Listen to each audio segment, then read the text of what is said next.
हरे हरे राम राम हरे कृष्ण कृष्ण कृष्ण हरे हरे राम राम हरे हरे हरे कृष्ण सोनिया माता जी प्रभु जी। प्रेस कर लेते। जी माता जी। हरे कृष्णा माता जी, सभी को दंड प्रणाम। ओम नमो भगवते वासुदेवाय। ओम नमो भगवते वासुदेवाय। ओम नमो भगवते वासुदेवाय। ओम नमो भगवते वासुदेवाय। ओम नमो भगवते वासुदेवाय। ओम नमो ओम नमो भगवते भगवते वासुदेवाय। वासुदेवाय।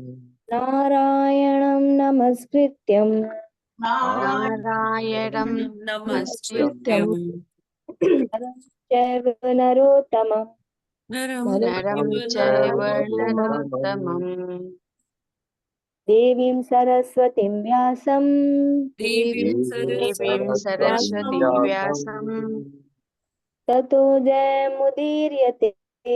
ततो जयमुदीरयेत्। नष्टप्रायेषु भद्रेषु नष्टप्रायेषु भद्रेषु नित्यं भागवत सेविया। नित्यं नित्यं भागवत भागवतसेवया सेवया भगवती उत्तम श्लोके भगवते भगवति उत्तम उत्तमश्लोके श्लोके भक्तिर्भवति नैष्टिकी। भक्ति भक्ति भवति नैष्टिकी।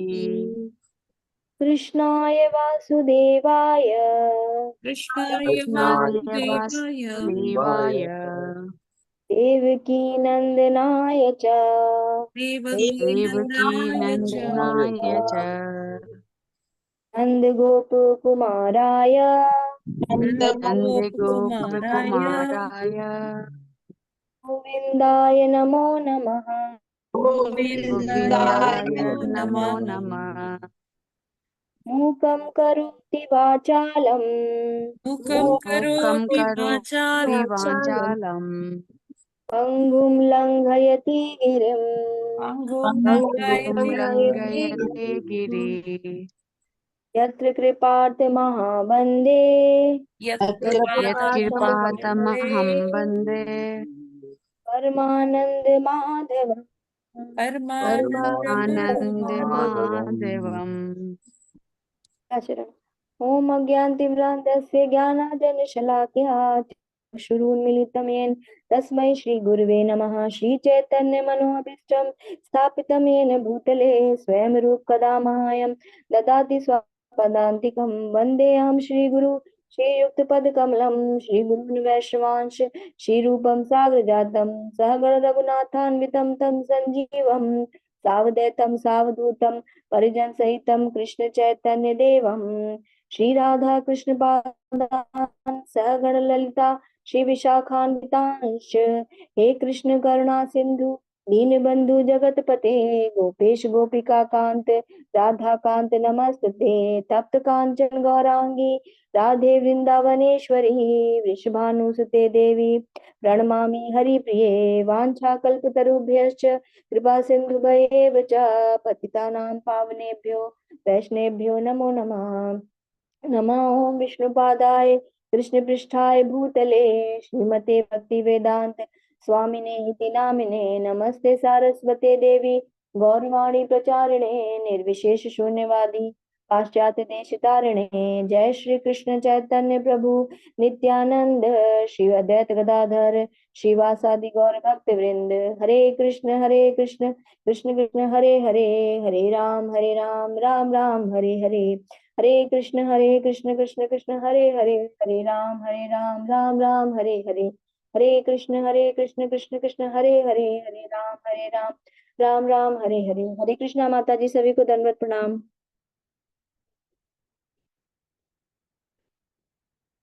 हरे कृष्णा माता जी, सभी को दंडवत प्रणाम। हरे हरे कृष्णा प्रभु जी। हरे कृष्णा माता हरे जी। कृष्ण हरे कृष्णा प्रभु जी, दंडवत प्रणाम। हरे कृष्ण।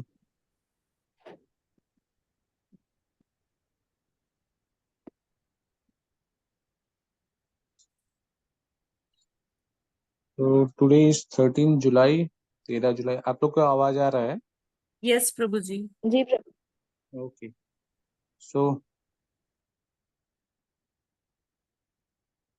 13 जुलाई को श्रील प्रभुपाद जी का जो संदेश है, संयोग से यदि कोई श्री कृष्ण को भूल जाता है तो भी श्री कृष्ण उसे नहीं भूलते। फिलेडेल्फिया 13 जुलाई 1976। ठीक है, तो इस बात पर हम लोगों ने कल चर्चा भी किया था कि किस प्रकार जो है वराह पुराण में भगवान इस चीज का हमको वचन भी देते हैं कि अगर कभी कभी ऐसी परिस्थिति आ जाती है, मान लीजिए किसी भक्त के सामने कि भक्ति तो उसने बहुत की है लेकिन भौतिक रूप से, भौतिक दृष्टिकोण से उसके शरीर में कुछ रोग हो गया, या वो चल नहीं पा रहा, उठ नहीं पा रहा, ठीक है, कोई कार्य नहीं करने में सक्षम है, ठीक है, तो भगवान क्या बोलते हैं कि अगर वह उसकी स्मृति भूल जाती है लेकिन मैं उसे भूलने नहीं देता हूँ। ठीक है, भगवान मतलब उसको कभी भूलने नहीं देते हैं, खुद भगवान उसको स्मरण कराते हैं कि उसका और भगवान का क्या रिश्ता है। ठीक है, और सदैव भगवान का चिंतन उसके मस्तिष्क में चलता रहता है। ठीक है, तो हम लोग देखते हैं ना कितने हमारे आचार्यगण हैं, कितने लोग हैं, और बहुत से लोग इस चीज को बोलते भी हैं। ठीक है, कि आपके ये सन्यासी थे या आपके ये गुरुजन थे या आपके वो जो बहुत अच्छे भक्त थे, ठीक है, उन्होंने भक्ति किया, अंत में उनको क्या हुआ, उनको बोन कैंसर हो गया, कैंसर हो गया, या ऐसी कठिन बीमारी हो गई, या उनका एक्सीडेंट हो गया।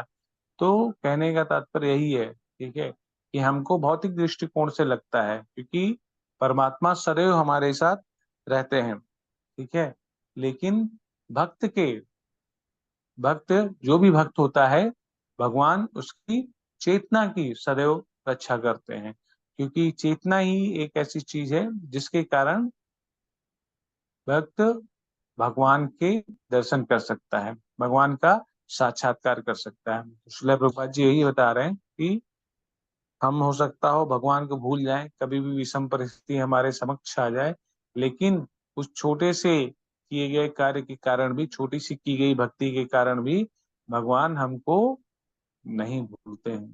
ठीक है, और हमें सदैव स्मरण कराते रहते हैं। ठीक है, स्पष्ट है ना आप सभी को? हाँ प्रभु हरे जी, कृष्ण। स्पष्ट है। भगवान भक्त वत्सल है, याद भक्त रखो। वत्सल है। यस, ठीक है, जी ओके। प्रभु जी, तो स्पष्ट है। टुडे इज श्लोका नंबर 5, पांचवा। या श्लोका नंबर 5।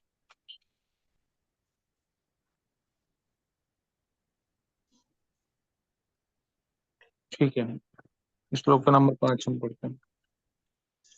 पांचवा नंबर श्लोक।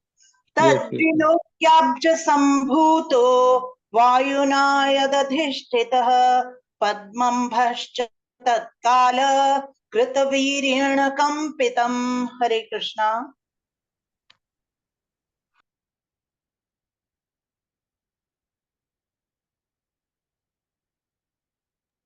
हरे कृष्णा।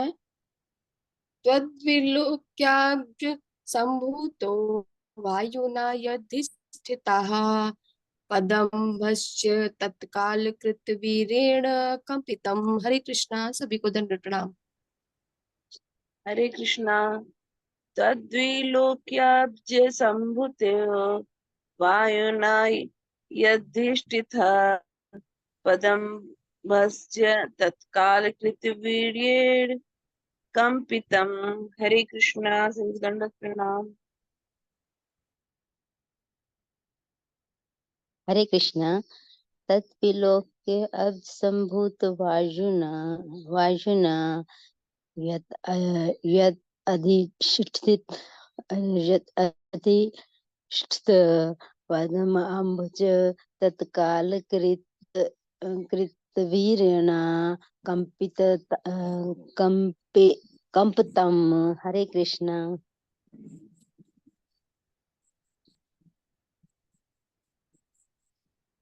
हरे कृष्ण।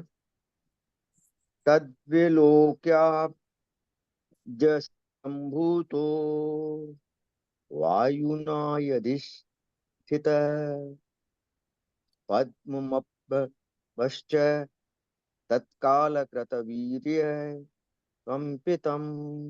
हरे कृष्ण। हरे कृष्णा।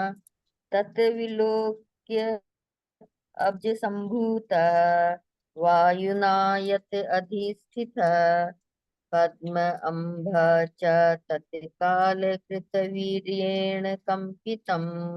हरे कृष्णा। प्रभु जी दंडवत प्रणाम। माता जी दंडवत। सभी भक्तों को दंडवत प्रणाम। हरे कृष्णा। तत्विलोके अब्ज संभूता वायुना यत अधिष्ठिता पद्म अम्बे च तत्काले कृत वीर्योड़े कामिपतम।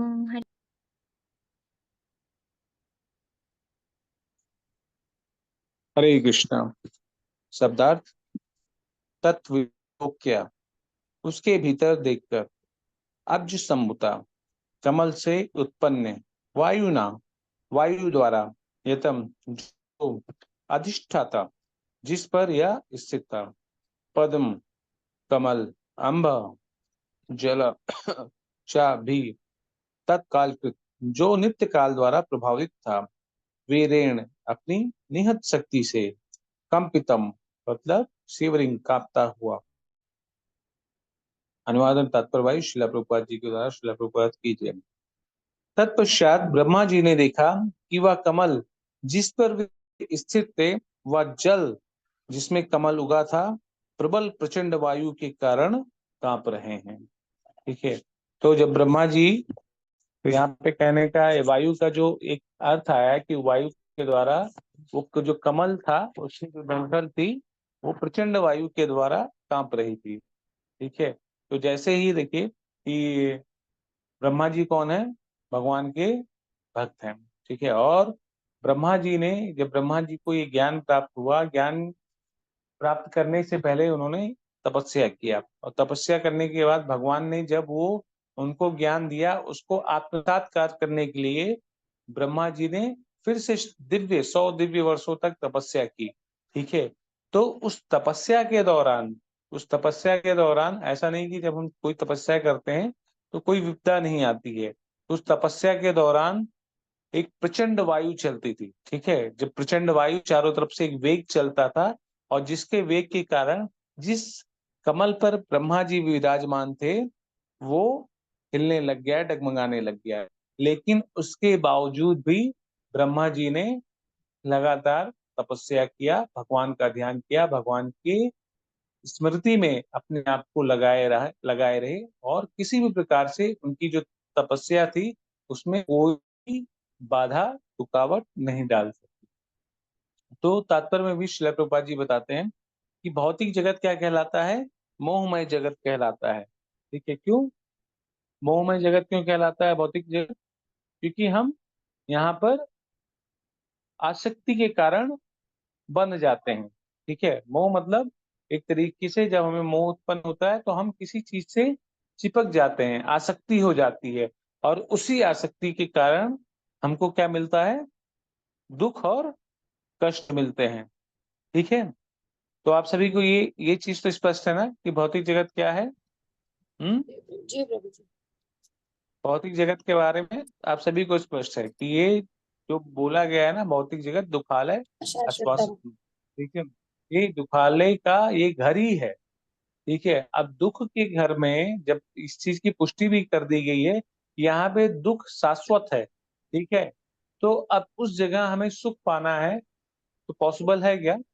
नहीं प्रभु जी। नहीं पॉसिबल है। नहीं। लेकिन हाँ, दुख में रहते रहते भगवान की कृपा के माध्यम से हम सुख की अनुभूति कर सकते हैं। बिल्कुल। ठीक है, दुख में रहते रहते भगवान की कृपा के माध्यम से हम सुख की अनुभूति कर सकते हैं। लेकिन जो परम सुख है वो कहाँ पे है? परम धाम में, भगवान के घर पे है, वैकुंठ जगत में है। क्यों? क्योंकि देखिए यहाँ पे हमें केवल अनुभूति करना है। ठीक है, उस चीज की हमें अनुभूति होगी, लेकिन फिर भी हम, ये जो हमें शरीर मिला है ये हमें एक बंधन है। ठीक है, अब इसमें तो कष्ट आएगा ही आएगा। ठीक, इसमें बुढ़ापा रहेगा, रोग रहेगा, बीमारियां रहेगी। ठीक है, इससे तो हमें छुटकारा नहीं मिल सकता है। इससे छुटकारा जब हमें मिलेगा तभी हम भगवान के धाम जा पाएंगे ना, तभी हम मुक्त हो पाएंगे। ठीक है, तो यहाँ पर हम इस दुखालय के जगत में, जैसे देखिए ना, हम सोते, स्वप्न में हम कई चीजों की अनुभूति करते हैं। हमने शेर मार दिया, हम पहाड़ से कूद जा रहे हैं, ठीक है, या बहुत बड़े बड़े वीर कार्य हम कर देते हैं, स्वप्न में कर देते हैं। तो एक चीज की क्षण भर की हमको अनुभूति होती है, या हमारे पास इतना धन दौलत है, ठीक है, तो समझ लीजिए कि स्वप्न में हमको बड़ा मतलब प्रसन्नता होती है कि उस चीज को हम पूरा जी लेते हैं एक तरीके से। तो उसी प्रकार से यहाँ पे ये बताया जा ये जो दुखालय है ना, दुखों के जगत में भगवान की कृपा से यहाँ पे सुख की अनुभूति की जा सकती है, ठीक है। और सुख की अनुभूति करते करते हम इस शरीर में भी रहते रहते मुक्त अवस्था को प्राप्त हो सकते हैं। क्यों, कैसे, सॉरी, कैसे प्राप्त कर सकते हैं? क्योंकि जब निरंतर हमें भगवान का चिंतन रहेगा, सदैव हमारे हृदय में श्री भगवान की बातों का स्मरण रहेगा, तो हमें इस शरीर के दुख सुख लाभ हानि कष्ट से कोई भी फर्क नहीं पड़ेगा। हम हर एक चीज को इसको क्या मानेंगे? भगवान की कृपा मानेंगे, ठीक है। कैसे मानते हैं? जैसे अभी हम लोग के यहाँ कल क्या है, जगन्नाथ रथ यात्रा है अयोध्या में, ठीक है। तो आप सभी लोगों में से जगन्नाथ मंदिर कितने लोग गए हैं? सभी लोग गए हैं ऑलमोस्ट, कि नहीं गए हैं? अभी कोई नहीं गया क्या जगन्नाथ मंदिर, जगन्नाथपुरी? नहीं प्रभु जी। गए हैं प्रभु जी। गए हैं प्रभु जी, गए हैं। गए हैं। हाँ, तो जो लोग जगन्नाथ जी के बारे में जानते होंगे तो वो ये भी जानते होंगे, जगन्नाथ जी के एक भक्त थे जिनका नाम था रघुदास। रघुदास नाम सुना है आप लोगों ने, किसी ने? जी सुना है। जी प्रभु जी। सुना प्रभु जी, नाम तो हाँ, जी प्रभु जी। तो जो भगवान के भक्त थे रघुदास, ठीक है। तो रघुदास जो थे वो भगवान के लिए एक बार क्या हुआ कि जैसे मंदिरों में पहले क्या होता था कि केवल और केवल ब्राह्मण लोग ही जाके भगवान को पूजन कर सकते थे, अर्चन कर सकते थे।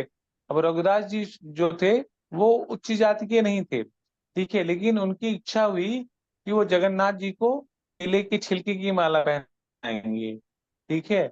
और बहुत ही प्रेम से भाव से उन्होंने जगन्नाथ जी के लिए वो केले की माला तैयार की। और जैसे ही वो माला लेके अंदर जाने लगे, सारे पुजारियों ने, ब्राह्मणों ने उनको रोक लिया कि अरे, भगवान तो हमारे जो है कमल की माला पहनते हैं, मूंगे की माला पहनते हैं, ठीक है, अलग अलग जो अच्छे अच्छे पुष्प होते हैं उनकी माला, और तुम क्या केले की पत्ते की माला लेके चले आए हो, ठीक है। उसको वहां से भगा देते हैं, ठीक है। तो उसी रात जगन्नाथ जी जो वहां के पुजारी होते हैं उनको स्वप्न में आते हैं, और जब स्वप्न में आते हैं बोलते हैं कि वो जो मेरा भक्त है रघुदास, ठीक है, जाओ उसको गाजे वाजे के साथ लेके आओ, उसको डोली में बिठा के लेके आओ, मेरा दर्शन कराओ, और उसने जो माला मुझे मेरे लिए बनाई है उसको पहनाओ। तो फिर तुरंत सुबह जितने भी ब्राह्मण थे वो सब दौड़ते दौड़ते गए, और फिर रघुदास जी के लिए सारी व्यवस्था किया उन्होंने। तो भगवान जो है अपने भक्त के भाव को देखते हैं, तो रघुदास के साथ भगवान ने कई लीला की, ठीक है। तो इसके मैं पूरी लीला नहीं बता रहा हूँ, लास्ट में बता रहा हूँ क्या होता है कि जब एक बार रघुदास जी को, सोचिए, भगवान के साथ उनका पर्सनल आदान प्रदान था, उनका एक रिलेशन था भगवान के साथ, एक ऐसा रिश्ता था जो खुद आपस में जगन्नाथ जी और रघुदास के बीच में हमेशा होता रहता था। ऐसे एक लीला है कि भगवान को कटहल खाने की इच्छा हुई, रघुदास से चोरी करने के लिए बोलते हैं, फिर वो उनसे चोरी भी करवाते हैं, ठीक है। अंत में क्या होता है कि रघुदास जब कुछ समय के पश्चात वो बहुत ही बीमार हो जाते हैं, और वो चारपाई पकड़ लेते हैं, खटिए पे आ जाते हैं, मतलब अपना नित्य कर्म भी नहीं कर पाते हैं। उनका सब यूरिन स्टूल सब उसी पे पास होता था, ठीक है। और कि सब लोग जानते थे उस एरिया में कि रघुदास जो है भगवान के बहुत ही शुद्ध भक्त हैं, ठीक है। लेकिन शुद्ध भक्त होने के पश्चात भी जब रघुदास जी अकेले हो गए और ये सारी क्रिया बेड पे ही कर गए, तो कोई उनके समीप भी नहीं जाता था, और वो वैसे पड़े रहते थे। लेकिन रघुदास जी कभी भी इस चीज को कोसते नहीं थे कि अरे ये मेरे साथ ऐसा क्यों हो रहा है, मैंने भक्ति किया, ऐसा क्यों होना चाहिए था मेरे जीवन में। वो सदैव इसको भगवान की कृपा मानकर जो हो रहा है, जैसे हो रहा है, वो हमेशा जगन्नाथ जी के ही स्मरण में रहते थे। फिर कुछ समय पश्चात क्या होता है कि एक छोटा सा बालक आके रघुनाथ जी के स्टूल को साफ करता है, उनके यूरिन को साफ करता है, और प्रतिदिन करता है। तो एक दिन वो जो छोटा बालक था वो रघुनाथ जी को स्पर्श करते हैं, और जैसे ही स्पर्श करते हैं वो रघुदास जी वो समझ जाते हैं कि अरे ये तो जगन्नाथ जी हैं। ठीक है, वो कुछ बोल नहीं पाते थे, कुछ मतलब सुन नहीं पाते थे, केवल और केवल उनके अंदर एक स्मृति बची थी। जैसा कि श्रील प्रभुपाद जी ने बताया था ना ऊपर के कोट में, कि हम भले ही भगवान को भूल जाएं, लेकिन भगवान हमको नहीं भूलते हैं, ना ही हमको भूलने देते हैं। तो भगवान हमारी चेतना की रक्षा करते हैं। तो जो ये भक्त की कहानी, इससे पता चलता है भगवान किस प्रकार से रघुदास जी की चेतना की रक्षा कर रहे थे। और जब रघुदास जी उनसे बात भी करते हैं, अरे जगन्नाथ जी आप पूरे जगत के नाथ हैं, ठीक है, आपको ये कार्य करने की क्या जरूरत थी? आप मेरे लिए मेरी गंदगी को साफ कर रहे हैं, मेरे लिए सेवा कर रहे हैं। तो भगवान बोलते हैं कि जिस प्रकार तुम मेरी सेवा के लिए, मेरे प्रेम के लिए आतुर रहते हो, उसी प्रकार मैं अपने भक्तों की सेवा के लिए आतुर रहता हूँ। ठीक है, तो रघुदास फिर एक प्रश्न पूछते हैं, भगवान आप चाहते तो आपको आने की जरूरत ही नहीं थी। ठीक है, आप तो अपने मतलब आपकी शक्ति से पूरा संसार चलायमान है, और मैं क्या, आप तो केवल अपनी शक्तियों से ही ये सब चीज साफ कर देते, सब कुछ शुद्ध कर देते, और मेरी ये जो हालत है ये भी सही हो जाती। तो भगवान बोलते हैं रघुदास से कि मैं चाहता हूं तुम मेरे धाम में आओ, लेकिन उससे पहले मैं तुम्हारे जितने कर्म फल हैं उसको काट कर तुमको पूर्ण तरीके से शुद्ध करना चाहता हूँ। तो भगवान जो है जब भी कोई भी चीज करते हैं, ठीक है, देखिए भगवान एक्चुअली हमारे कर्म फलों से भगवान को कुछ लेना देना नहीं होता है। हमारे जीवन में जो अच्छा घटता है, बुरा घटता है, ठीक है, या कुछ भी जो होता है उससे भगवान का नहीं है। ठीक है, अगर हम बहुत ही धन कमा रहे हैं, ठीक है, तो हम लोग क्या कहते हैं कि इसकी वजह से मैंने धन कमाया। ठीक है, ये अगर जीवन में कुछ गलत हो जाता है, कोई हमारे साथ चला गया, अरे भगवान आपने क्यों उठा लिया है, तब हम भगवान को दोष देते हैं। अच्छा हुआ तो नहीं देते हैं, अगर बुरा हुआ तो भगवान को दोष देते हैं। लेकिन भक्त लोग अच्छे में भी और बुरे में भी भगवान की ही कृपा समझते हैं। अच्छा हुआ तो भी कहते हैं भगवान की कृपा से मेरे जीवन में अच्छा चल रहा है। जीवन में कष्ट हो रहा है, बुरा चल रहा है, कुछ भी हो जा रहा है, तो भी उसको भगवान की कृपा के रूप में स्वीकार करते हैं। तो उससे क्या होता है कि चेतना होती है, उनकी चेतना में सदैव भगवान जो है विद्यमान रहते हैं। तो कहने का तात्पर्य ये है कि भौतिक जगत जो है ये मोहमय कहलाता है। मोहमय मतलब हम जब किसी चीज से आसक्त हो जाते हैं, या शरीर से, या स्थूल शरीर से, मन से, ठीक है, तो हमारे जीवन में अलग अलग प्रकार के जंजाल आते हैं। देखिए परिवार के मोह के लिए, या अलग अलग चीजों के मोह के लिए आजकल लोग बहुत से गलत कार्य भी करने लग गए हैं। ठीक है, कि अरे मैं नहीं करूंगा तो ये कैसे होगा, मैं नहीं करूंगा तो कैसे जिएगा। ठीक, तो इसके कारण लोग उल्टे सीधे कार्य भी करने लग जाते हैं। तो यहाँ पर वही बताया जा रहा है कि ये भौतिक जगत जो है ये मोहमय जगत है। यह भगवान की दिव्य सेवा की विस्मृति का स्थान है। मतलब हमारा जो जीवन मिला है, मनुष्य जीवन, वो किस लिए मिला है? भगवान की सेवा के लिए मिला है। लेकिन ये जो दुखालय है ना, दुखालय किस चीज का स्थान है? विस्मृति का स्थान है। बार बार हम माया के प्रभाव में आकर हम विस्मृति मतलब हमारी जो चेतना है वो हम भूल जाते हैं। जब हम माँ के गर्भ में रहते हैं, जब हमारा पूरा शरीर एक अंडकोश में दबा रहता है, और उसमें हम क्या भगवान से प्रार्थना करते हैं? जब उस माँ के गर्भ में हमें उसमें कीड़े मकोड़े हमको काटते रहते हैं, तो हम भगवान से क्या प्रार्थना करते हैं? यही तो प्रार्थना करते हैं कि हे भगवान हमको यहाँ से निकाल लीजिए, इस बार केवल और केवल आपकी सेवा में ये जीवन लगाएंगे। यही भक्त जितनी भी जीवात्मा है वो केवल और केवल यही प्रार्थना करती है। लेकिन जैसे ही भौतिक जगत में वो बाहर आती है, तुरंत ही उसका जो चेतना था वो विस्मृति के कारण या भूल जाते हैं।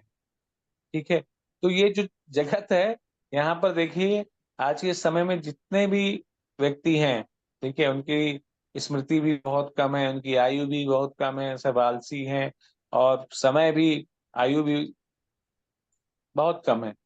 तो एक तरीके से समझिए कि हमारे पास समय बहुत कम है, और जाना बहुत दूर है। लेकिन इस कलयुग में जो सबसे अच्छी बात क्या है कि कलयुग में अगर हम भगवान का नाम ही लेते हैं ना, तो हमें कहीं और जाने की जरूरत ही नहीं है, कि केवल और केवल नाम के ही बल हम भगवान की प्राप्ति कर सकते हैं। तो ये कलयुग में सुअवसर माना गया है। आचार्यगण भी बताते हैं, शास्त्रों में बताया गया है कि कलयुग का यही एक विशेष गुण है कि जिसने भगवान के शुद्ध नामों का जप कर लिया या भगवान के शुद्ध नामों से भगवान की प्रेम की प्राप्ति कर ली, वो सदा सदा के लिए बहुत ही कम समय में, मतलब आप समझिए कि 100 वर्ष की आयु, 60 वर्ष की आयु आज के समय में, और केवल आपने क्षण भर में, श्रील प्रभुपाद जी ने बोलते हैं कि अगर आपने क्षण भर भी भगवान के शुद्ध नामों का जप कर लिया तो आप निश्चित रूप से भगवान के धाम को जाएंगे। तो हम सभी जीव के लिए, ठीक है, चाहे वो जवान हो, चाहे वृद्ध हो, चाहे जो भी हो, ठीक है, जब जागे तभी सवेरा, ठीक है, केवल और केवल हमको जागना है और पूरी तत्परता के साथ, पूरी ईमानदारी के साथ, पूरी निष्ठा के साथ, पूरी चेतना के साथ हमें भगवान की भक्ति करनी है, ठीक है, जिसके लिए हमारा जन्म हुआ है। नहीं तो मरेंगे तो हर कोई मरेगा, ठीक है, लेकिन इस जन्म को सार्थक बनाना है, इस मनुष्य जीवन को सार्थक बनाना है, तो उसके लिए क्या करना पड़ेगा? भगवान के नामों का जप करना पड़ेगा, भगवान के प्रति सरेंडर करना पड़ेगा, भगवान के भक्तों का संग करना पड़ेगा, ठीक है। इस तरह इस भौतिक जगत में भगवत भक्ति में संलग्न व्यक्ति कभी कभी विषम परिस्थितियों से अत्यधिक विचलित हो सकता है। माया शक्ति तथा भक्त, इन दो पक्षों के बीच युद्ध की घोषणा हुई रहती है, और कभी कभी दुर्बल भक्त पक्ष सबल माया शक्ति के प्रतिघात की चपेट में आ जाता है। तो हम लोग देखते हैं ना कि भक्ति शुरू की तो जीवन में बहुत सी कठिनाई आ जाती है, ठीक है। तो ये आप लोगों को अनुभव हुआ होगा, आप में से जितने भी लोग हैं, कि जैसे ही भक्ति शुरू करेंगे तो जीवन में अलग अलग प्रकार के चैलेंजेस आ जाएंगे, ठीक है। सबसे पहले पहले चैलेंजेस क्या आएगा? आपके परिवार से ही आ जाएगा। परिवार से चैलेंजेस शुरू हुआ तो समाज से शुरू होगा, तो फिर आपके मन से, ठीक है। तो ये सब चैलेंजेस जो है आते रहेंगे, कि आपके मन जो है लगता नहीं है भक्ति करने में, नाम जप करने में मन लगता नहीं है। माला उठाया कि नहीं, 1 घंटा माला किया, चलो यार बहुत माला हो गई, सो जाओ, मुंह दर्द करने लग गया, ठीक है। भागवतम क्लास 1 घंटा सुना, 1 घंटा के बाद फिर अगर अभी आधा घंटा क्लास बढ़ा दिया जाए, अरे यार क्या है प्रभु जी ना, बहुत लंबा क्लास ले लेते हैं, ठीक है, बहुत काम बाकी है, तो फिर वहां से भी हम उबन लगते हैं। तो ये सारी जो चीजें हमारे मन में घटित, देखिए भक्ति का ऐसा रस है ना कि जिसको पीने की हमेशा इच्छा ही रहे, जिससे कभी पेट भरे ही ना, जिसके अंदर इस तरीके की लालसा रहती है, इस तरीके का भाव रहता है, इस तरीके की ख्याल हमेशा आते रहते हैं, तो समझिए वो भक्ति में उच्चतर बढ़ता चला जाता है, या भक्ति की सीढ़ियों पर एकदम सही से आगे बढ़ रहा है। क्योंकि जब तक भक्ति में मजा नहीं आएगा, आनंद नहीं आएगा, ठीक है, और बीच में कहीं हम बोर होने लग गए ना, तो फिर हम वहीं पे रुक जाते हैं, शिथिल हो जाते हैं। तो इसीलिए कहा गया है हमें सदैव सदैव दो चीज बहुत ही जरूरी है, करनी चाहिए। एक तो उन्नत भक्तों का संग, और दूसरा भागवत का श्रवण। अगर हमें नाम जप में रुचि प्राप्त करनी है तो हमें इन दोनों चीज की आवश्यकता। देखिए जब हम उन्नत भक्त का संग करेंगे और भागवत का श्रवण करेंगे, इससे हमें क्या होगा कि इससे हमें उत्साह मिलेगा, और जब उत्साह मिलेगी तो कोई भी सेवा होगी ना, उस सेवा में हमारी जो रुचि है ना वो जम के आएगी। और जब उस कोई सेवा हम करेंगे ना, चाहे हम भागवतम श्रवण की सेवा कर रहे हैं, या भागवतम बोलने की सेवा कर रहे हैं, या नाम जप की सेवा कर रहे हैं, तो उसमें फिर आपका जो टेस्ट है ना वो अद्भुत रहेगा। अद्भुत रहेगा मतलब, ये अद्भुत शब्द मैं इसलिए प्रयोग कर रहा हूँ क्योंकि ये व्याख्या जो है ना, ये आप किसी को बता नहीं सकते कि आपको किस तरीके का आनंद हो रहा है। ये केवल और केवल हर किसी का, हम में से जितने भी यहाँ पे लोग हैं, 45-46 लोग, ठीक है, हर किसी का एक एक रिश्ता जो भगवान के साथ बनता है ना, वो केवल और केवल उसी को ही पता रहता है। ठीक है, किसी और को नहीं पता चलेगा। ठीक है, जैसे मान लीजिए आप अपने बच्चे से कितना स्नेह करते हैं, कितना प्रेम करते हैं, वो आपको पता है।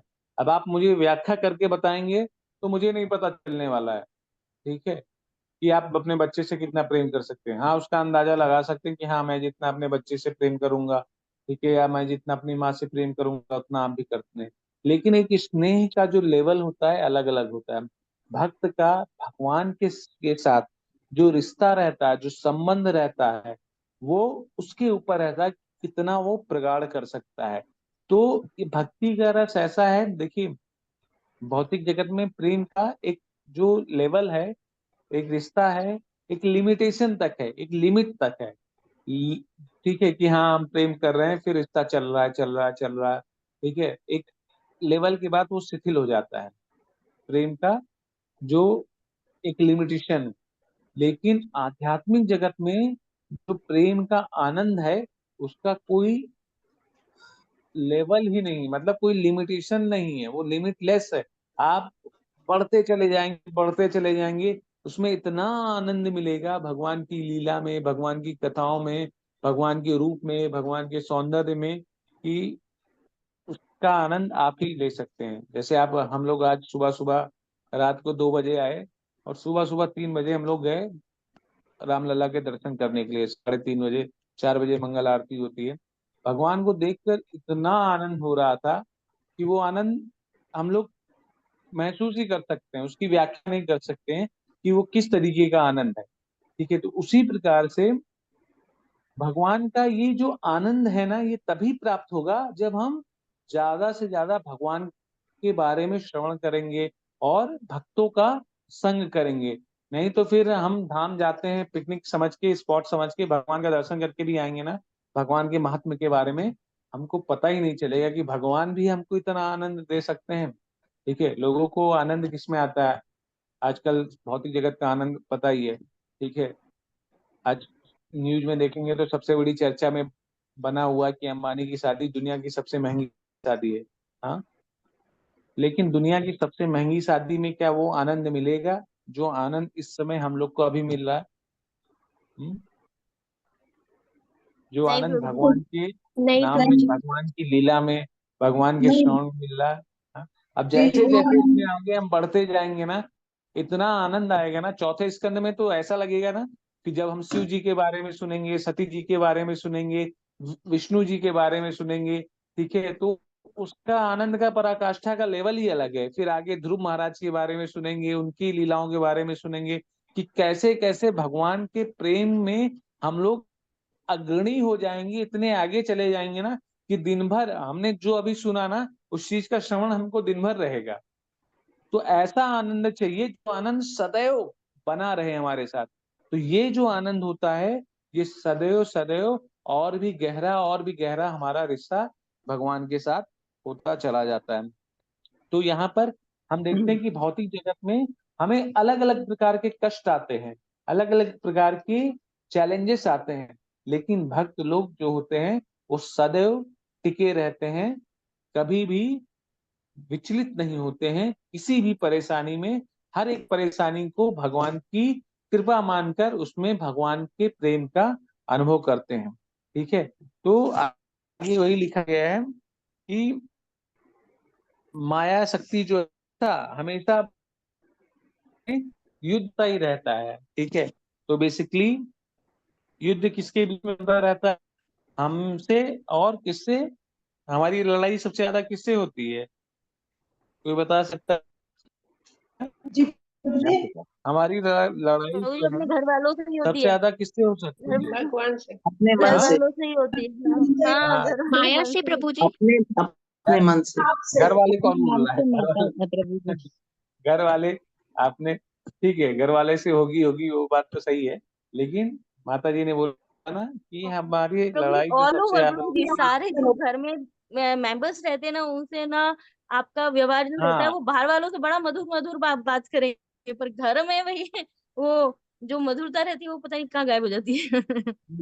उसका वही है ना कि हमारी जो लड़ाई है वो हमारे घर वाले से नहीं है, तो हमारी दुर्बलता को दर्शाते हैं। जितने भी लोग हैं आपसे समझिए लड़ रहे हैं ना, वो आपकी दुर्बलता को दर्शाते हैं कि आप कहाँ पे कमजोर हैं।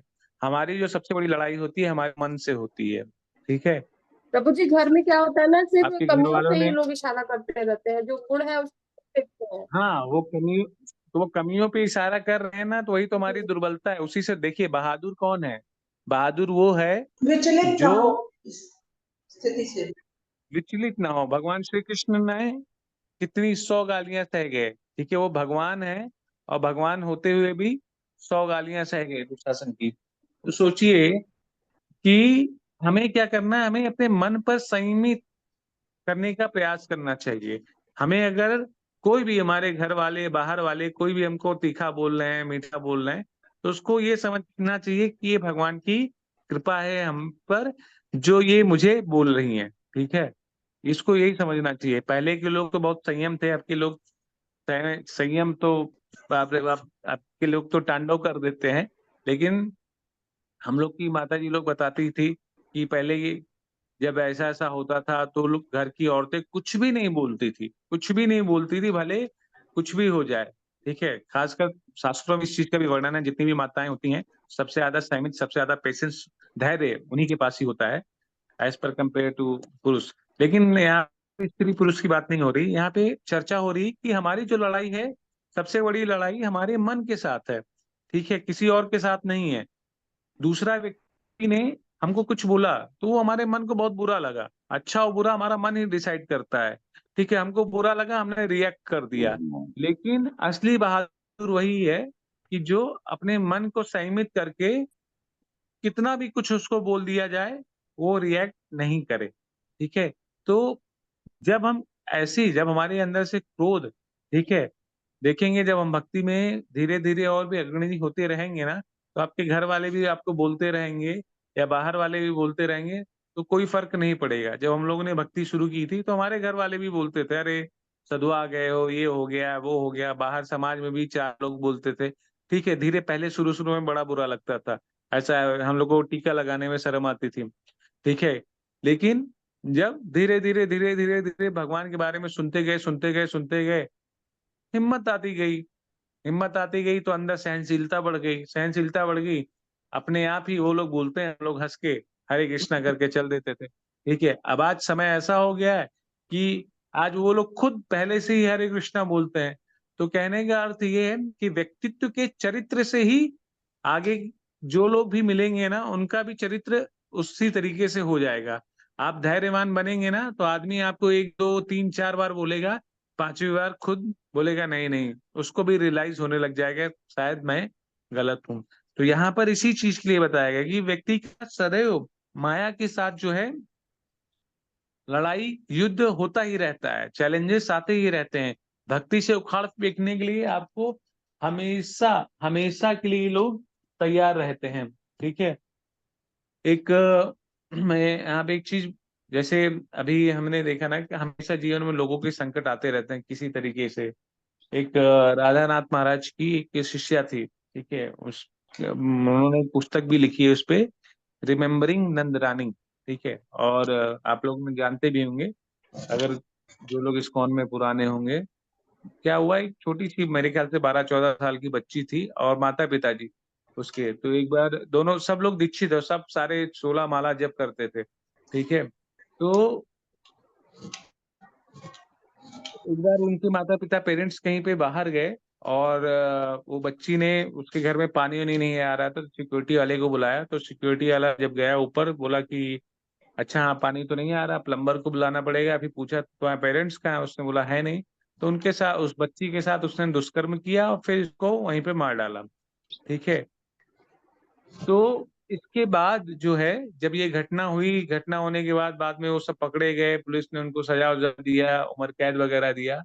लेकिन जब ये सारी चीजें हो गई, तो उसके बाद जो उनके पिताजी थे आनंद मोहन दास, और उनकी माता का नाम था वृंदावन, ऐसे वृंदावनेश्वरी माता जी नाम था उनका। वो दोनों लोग मुंबई से सीधा वृंदावन शिफ्ट हो गए, और वृंदावन शिफ्ट होकर उन्होंने अपना पूरा जीवन भगवान की सेवा में समर्पित कर दिया। अभी भी वो लोग वृंदावन में रहते हैं। तो कहने का अर्थ है कि अब इससे बड़ी विपत्ति माता पिता के ऊपर क्या आएगी। हाँ, तो कभी कभी परिस्थितियां इतनी विपरीत हो जाती हैं, इतनी ज्यादा विपरीत हो जाती हैं कि हमारा एक्सपेक्टेशन नहीं होता कि हमारे जीवन में ऐसा हो जाएगा, कि इतनी भक्ति करने के पश्चात हमको भगवान का ऐसा थपेड़ा पड़ेगा। ठीक है, लेकिन फिर से वही चीज आती है कि ये जो कर्म फल है ना, ये कर्म फल ये हमारे कर्मों के द्वारा किए गए मिलते हैं, ये भगवान की इच्छा से नहीं मिलते हैं। लेकिन हाँ ये है कि भक्ति करने से कभी कभी जब ये कृपा, जब ये हमको कर्म फल मिलते हैं ना, तो भगवान हमको उसको सहने की शक्ति दे देते हैं। ठीक है, और उससे निकलने के लिए हमको इतनी हिम्मत दे देते हैं कि हम बहुत ही आसानी से ऊपर आ जाते हैं। तो भगवान किसी भी परिस्थिति में हमारा साथ जो है वो नहीं छोड़ते हैं, बशर्ते हमको अपने जो साधना है उस साधना में डिटर्मिनेशन बनाए रखना है, धैर्य के साथ बने रहना है।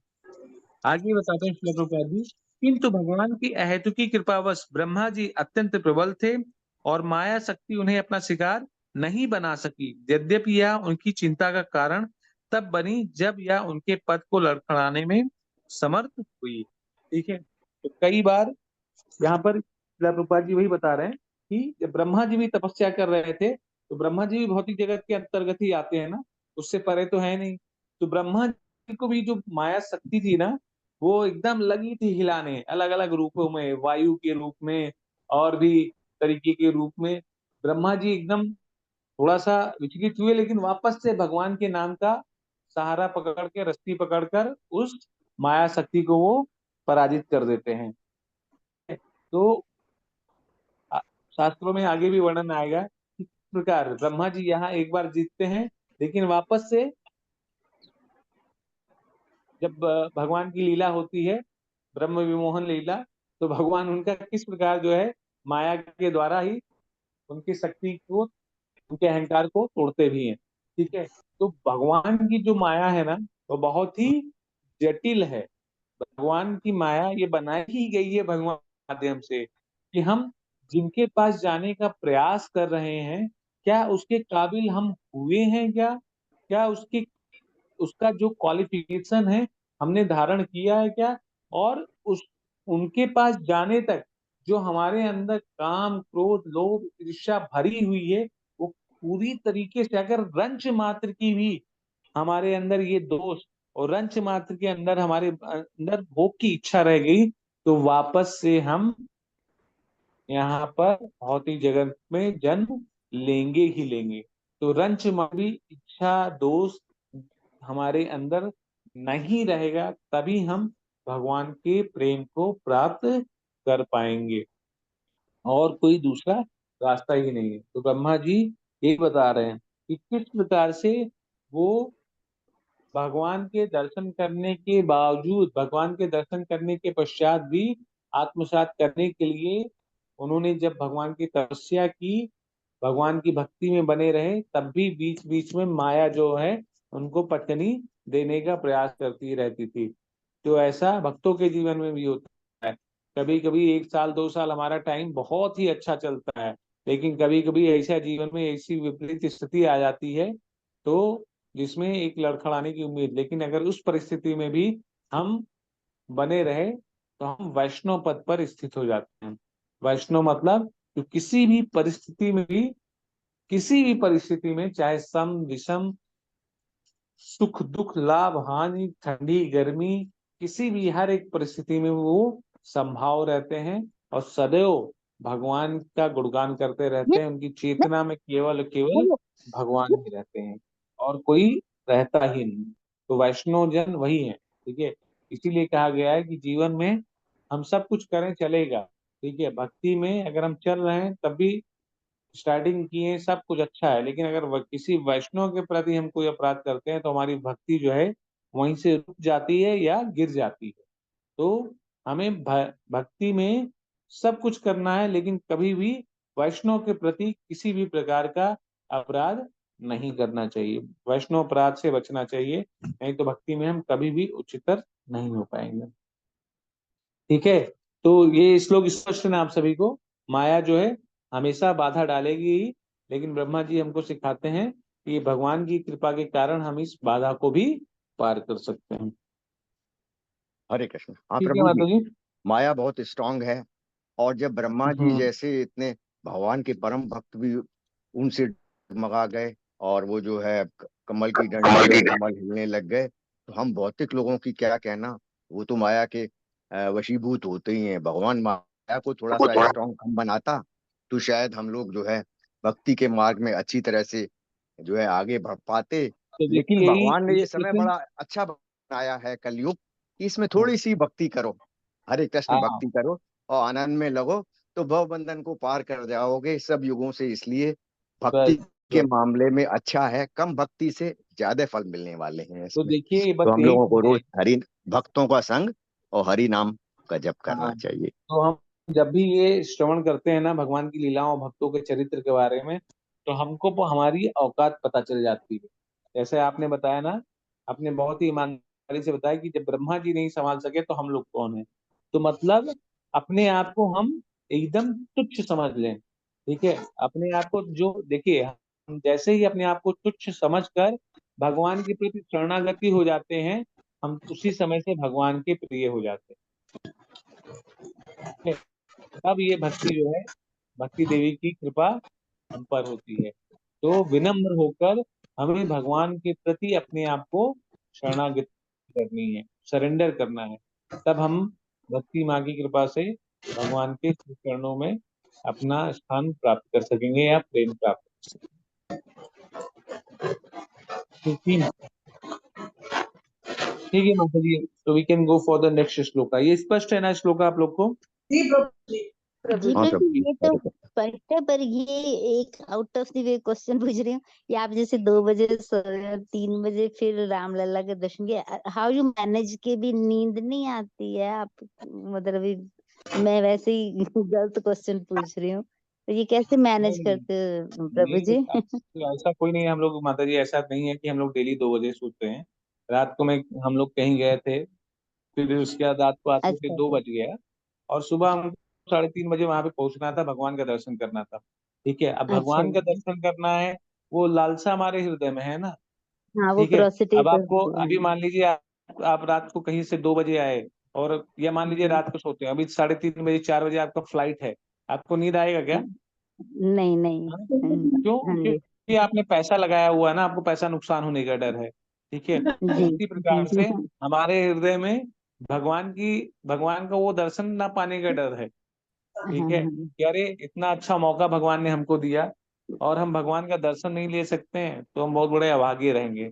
तो वो धीरे धीरे डेवलप हो जाता है माता जी, वो सभी के हृदय में डेवलप हो जाता है। जब हमारे लिए भगवान जो है इम्पोर्टेंट, खास, सर्वोपरि, सर्वश्रेष्ठ बन जाते हैं ना, तो हाँ फिर जी जी। हाँ, तो अपने आप ही वो डेवलप हो जाता है, वो भाव आ ही जाएगा।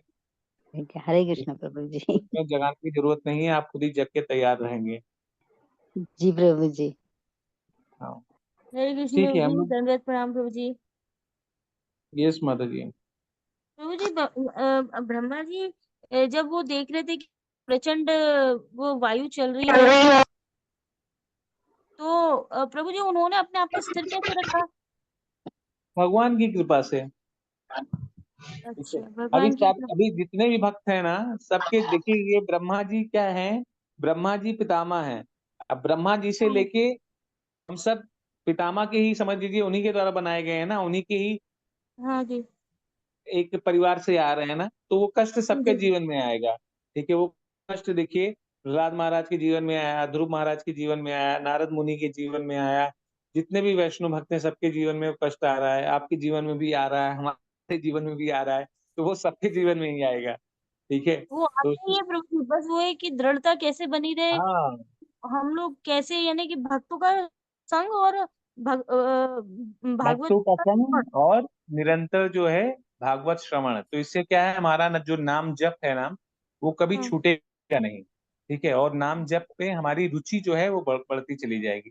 देखिए, जब तो भक्तों उन्नत के, भक्तों का संग, प्रभु जी उन्नत भक्तों का संग कैसे होगा? यानी हम लोग तो नॉर्मल ही हैं सब। नहीं नॉर्मल है, आप मंदिर में जाइए, मंदिर में वैष्णव लोग आते हैं कि नहीं आते हैं कभी कभी? ठीक है, हाँ, जैसे आप भी जैसे कर रहे हैं अभी, हम लोगों को क्लियर कर रहे हैं, आप हमारे शिक्षा गुरु हैं। तो प्रभु जी ऐसे ही ना प्रभु जी, जो ऑनलाइन वाले ऑनलाइन पे ही कर पाएंगे। हाँ, ऑनलाइन वाले ऑनलाइन कर सकते हैं, ऐसा नहीं कि आपके शहर में वैष्णो नहीं है। आपके शहर में वैष्णो है कि नहीं है? बहुत से हैं, भगवान के भक्त हैं, वहाँ हर प्रभु जी जगह है। बस दूर पड़ते हैं ना, तो हम एकदम से पहुंच नहीं पाते, यानी कि करीबन 20-25 किलोमीटर दूर है मंदिर। हाँ आज हमारे यहाँ है लेकिन ना, वो देखिए भी अभी है, रथ यात्रा भी है प्रभु जी। 2 ये रथ तो यात्रा हुई हमारे यहाँ। हम्म तो तो जब आज बीस जाएंगे पच्चीस प्रभु जी। किलोमीटर है माता जी, तो हाँ, जैसे आप आज जाएंगे, आज आपको बहुत से वैष्णव का संग होगा, उनकी कथा के जी जी माध्यम से आप श्रवण कर सकते हैं। हर संडे संडे देखिए इस्कॉन के सेंटर में भगवान के बारे में बताया जाता है। ठीक है, वहां पे जी जी हमेशा वैष्णवगण आते रहते हैं। तो जैसे जैसे हम वैष्णव का संग करेंगे, उन्नत भक्तों का संग करेंगे, मंदिर में जाएंगे इसीलिए श्रील प्रभुपाद जी ने बोला है कि गृहस्थ को, जितने भी गृहस्थ हैं, उनको हफ्ते में एटलीस्ट एक दिन मंदिर जरूर जाना चाहिए। ठीक है, तो अयोध्या में यहाँ पे जितनी भी माता जी लोग हैं, वो सब संडे को आती हैं यहाँ पर। ठीक है, संडे को आते हैं, भगवान के नाम का श्रवण करते हैं, फिर भगवत प्रसाद पाते हैं। तो आप एक ही दिन जी आएंगे ना हफ्ते में, तो महीने में 4 दिन हो गया। तो 4 दिन काफी है आपका, जो भक्ति का है ना, जो भक्तों के संग में रहेंगे, लोग भक्ति की बातें करेंगे। ठीक है, फिर आपको एक रिचार्ज मिल जाएगा। ठीक है, क्या कर रहे हैं, कैसे कर रहे हैं, तो इस तरीके से जी। हरे ठीक है, कृष्णा तो हर कोई कर सकता है। हरे कृष्णा प्रभु जी। ये वैष्णव हरे धन्यवाद कृष्ण। धन्यवाद प्रणाम। परिभाषा क्या है? मतलब जो अच्छे लोग हैं या भक्ति करने वाले लोग हैं, उन्हें वैष्णव कहते हैं? हाँ माता जी, ये जो है वैष्णव ना, देखिए जी अब आपको एक इसमें अंतर क्या है कि ब्राह्मण अलग होते हैं, ऋषि मुनि अलग होते हैं, जी और वैष्णव अलग होते हैं। ठीक है, तो जी ब्राह्मण जैसे ब्राह्मण कुल में जन्म लिया। ठीक है, ऋषि मुनि जो होते हैं, जो शिक्षा प्रदान करते हैं। ठीक है, जी और जन कल्याण के लिए अलग अलग प्रकार की तपस्या करते हैं, तथा लोगों को शिक्षा प्रदान करते हैं। ये सारे जो लोग होते हैं। ठीक है, जैसे हम देखते हैं बहुत से ब्रह्म ऋषि हैं, बहुत से मुनि हैं हमारे शास्त्रों में। ठीक है, और जो वैष्णव होते हैं, वैष्णव जी भगवान के सबसे प्रिय भक्त होते हैं। उस सदैव वो जो भी कार्य करते हैं, केवल और केवल भगवान की सेवा के लिए करते हैं। ठीक है, भगवान का चिंतन उनके हृदय से कभी भी कभी भी नहीं खत्म होता है। उनके हृदय में सदैव भगवान का चिंतन चलता रहता है, और वो सभी से प्रेम करते हैं। वैष्णव के हृदय में सभी के लिए प्रेम रहता है। कभी भी किसी भी परिस्थिति में भी वो क्रोध नहीं करते हैं। उनके जीवन में जो भी घटित होता है, उसको वो भगवान की इच्छा मानकर, भगवान की कृपा मानकर उसको सहन करते हैं, और भगवान के प्रेम में ही अपना जीवन व्यतीत करते हैं। ठीक है, जी तो जी इसीलिए प्रभु। कहा गया कि देखिए आपको ब्राह्मण भी बहुत मिल जाएंगे, ठीक है, ऋषिगण भी बहुत मिल जाएंगे, लेकिन जो वैष्णव हैं, शुद्ध वैष्णव, उनके दर्शन बहुत ही कम होते हैं। ठीक है, तो हमें हमेशा जो है भक्तों से, वैष्णव से कृपा मांगनी चाहिए। ठीक है, कि वो हमें भगवान की कृपा प्रदान कराने में हमारी मदद करते हैं। ठीक है, जी तो अभी भी बहुत से वैष्णव हैं, आप धाम में जाएंगे ना, ऐसे ऐसे वैष्णव लोग हैं कि आपको भले ही वो भिखमंगे की तरीके से दिखेंगे, लेकिन दिन भर रामचरितमानस में अपने को लगाए रहेंगे, रामायण में अपने को लगाए रहेंगे। 2 रोटी अगर उनको मिल गया किसी से, कोई दे गया, नहीं दिया तो सरयू, ठीक है, जाएंगे। ठीक है, हरिद्वार में, ऋषिकेश में, बहुत सी जगह हैं, हर जगह है, तो जिनके कारण अभी भी ये संसार जो है चल रहा है। ठीक जी है, जिस दिन इस धरा से वैष्णव चले जाएंगे, सारी नदियां भी उसी समय से चली जाएंगी, और फिर यहाँ पर कलयुग का जो असली आगमन है वो तब होगा। जी जी प्रभु जी। हरे कृष्णा गुरु हरे जी। एक एक एक क्वेश्चन था मन में, पूछूं? यस माता हरे जी। सादर प्रणाम। यस माता जी, दानवर प्रणाम गुरु माता जी। जी, गुरु जी, ये कहते हैं ना कि आदमी बुरा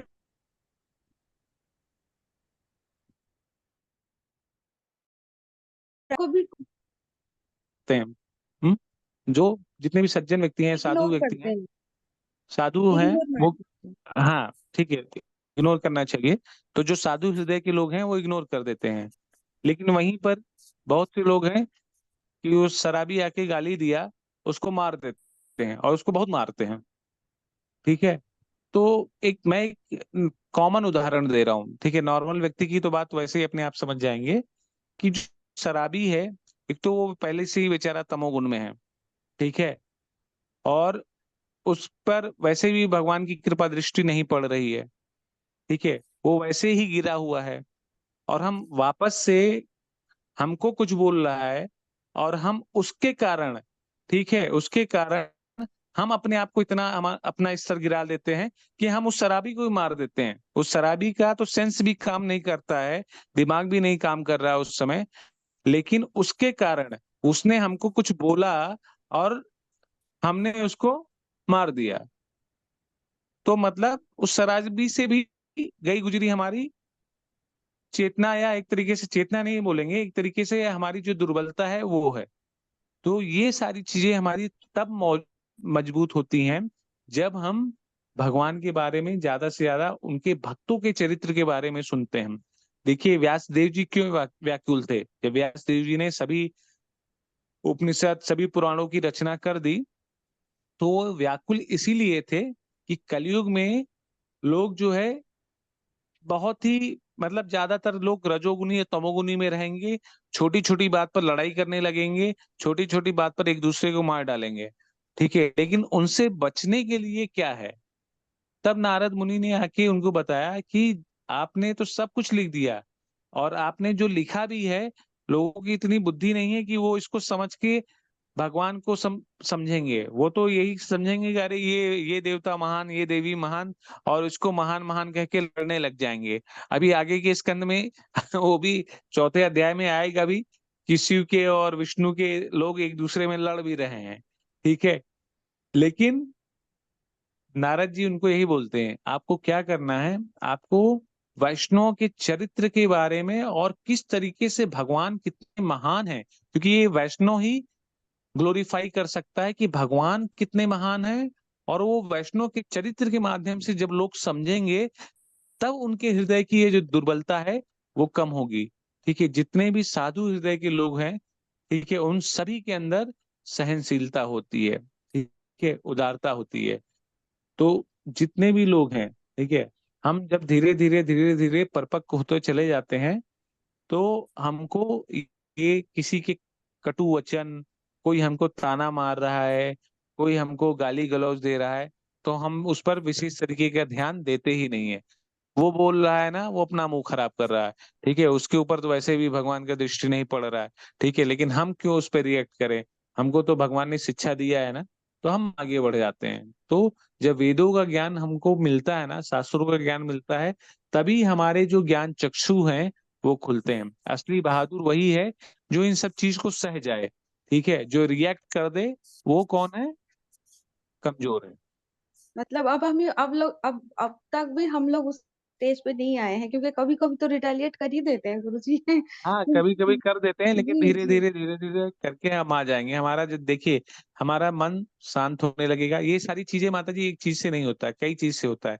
इसमें आपका देखिए खान पान का प्रभाव पड़ता है, संग का प्रभाव पड़ता है, और आपकी साधना का भी प्रभाव पड़ता है, ठीक है। जी अब जिसमें आपने साधना किया, आप मान भगवान के नाम का जप कर रहे हैं, भगवान के नाम का श्रवण कर रहे हैं, ठीक है। अब आप किसके संग में रह रहे हैं, ठीक है। अब आप भक्तों का संग करते हैं कि नहीं करते हैं, फिर आप प्रसाद ले रहे हैं कि नहीं ले रहे हैं, आप किस तरीके का भोजन कर रहे हैं, ठीक है। तो ये सारी चीजों से ये सारे चीज का प्रभाव पड़ता है माता जी, ठीक है। तो सात्विक रहना खाना, सात्विक लोगों से, सात्विक विचार वालों के संग में आप रहिए, ठीक है। तो आपको देखिए कभी गुस्सा नहीं आएगा। लोग बोलेंगे ना, आप टॉलरेट करते चले जाएंगे। अभी अभी देखिए बहुत से भक्त लोग हैं, मैं आपको बताऊं माता जी, लाइव उदाहरण है, ठीक है। लाइव उदाहरण नहीं दे रहा हूं मैं, एक मतलब जो हो चुका है उसके बारे में बता रहा हूँ। बहुत से भक्त हैं जो क्रिमिनल थे, ठीक है, जो छोटी छोटी बातें पर ऐसा रिएक्ट कर देते थे, लेकिन जब वो भक्ति में जुड़े और आज रोड पे जाके क्या करते हैं, बुक डिस्ट्रीब्यूशन करते हैं, पुस्तकों का वितरण करते हैं, और लोग उन्हें आके बहुत कुछ उल्टा सीधा बोल के चले जाते हैं, ठीक है। हम लोगों को भी जब हम लोग पुस्तक डिस्ट्रीब्यूशन करते हैं ना, तो लोग बहुत कुछ उल्टा सीधा बोलते हैं। हम अरे तुम लोग बाबा पैसा कमाने के लिए ऐसा ऐसा करते हो, तुम भगवत गीता धर्म का प्रचार क्या कर रहे हो, ये बेची जाती है बाहर। हाँ, बहुत लोग उल्टा सीधा बोलते हैं। तो पहले अगर ऐसा कोई बोलता है तो गुस्सा आते थे, लेकिन आज के समय में हम लोग सह रहे हैं ना, सह रहे हैं मतलब उस बात पे आपको कोई असर ही नहीं पड़ता है। ठीक है, वो कोई बोल गया ठीक है, कोई दिक्कत नहीं है, मतलब उसका कुछ रिएक्शन ही नहीं है। तो ये सारी जो चीजें हैं, ये सारी चीजें तभी होती हैं जब हम ये भक्ति के नियम को अपनाते हैं। ठीक है, भगवान की भक्ति करते हैं, भक्तों का जो है संग करते हैं और भगवान के प्रसाद लेते हैं, भगवान के नाम का जप करते हैं, तो ये अपने आप ग्रेजुअली हो जाता है। ठीक है, तो ये सारी जो चीजें माता जी वो बोल रही हैं आप ना, तो वही ब्रह्मा जी को जो माया देवी चैलेंजेस कर रही थी, तो वही चैलेंज चल रहा है अभी आपके जीवन में भी, और हम सभी के जीवन में भी वो चैलेंज चल रहा है और चलता रहेगा। ठीक है, जीवन भर चलता रहेगा। ठीक है, बस एक बार जहां पर हम भगवान की भक्ति में स्थिर हो गए, आपने अपने जीवन का एम बना लिया, ठीक है, एक लक्ष्य बना लिया कि मेरे जीवन का लक्ष्य जो है वो भगवान की सेवा ही है। मैं अपने जो भी कार्य करूंगी, चाहे मैं अपने गृहस्थी के कार्य करूंगी, चाहे अपने बच्चों की, पति की सेवा करूंगी, अपने ससुर सास की सेवा करूंगी, या समाज के लिए भी कोई कार्य करूंगी, ये सारे कार्य को मैं भगवान में अर्पित करूंगी कि भगवान आपकी ही आज्ञा से मैं ये सारे कार्य कर रही हूँ, और ये सारे कार्यों का फल जो भी है वो आप पे अर्पित है। ठीक है, तो अपने आप ही सारे कार्य भक्ति में सेवा बन जाएंगे। कोई आपको डांटता है, बोलता है, चिल्लाता है, तो आप ये समझ लीजिए कि भगवान हमको इसके माध्यम से समझा रहे हैं, बस। ठीक है, तो हम लोग भी यही समझते हैं कि हमको कोई कुछ बोलता है रोड पे ना, तो हमको अरे ठीक है यार, भगवान आज आज देख रहे हैं कि हमारे अंदर कितनी सहन शक्ति है। हम लोग कई भक्त जब नए नए आते हैं ना, तो जब वो कीर्तन करते हैं तो बोलते भी हैं, गुरु जी वो हमको ऐसा बोल के गया, तो हम लोग बोलते हैं अभी तुम्हारी सहन शक्ति का इम्तिहान ले रहे हैं। तो धीरे धीरे धीरे धीरे करते करते वो भी प्रगाढ़ हो जाता है, फिर वो नए भक्तों को बताता है कि अभी तुम्हारी सहन शक्ति का एग्जाम हो रहा है। ठीक है, तो वो ग्रेजुअली हो जाएगा।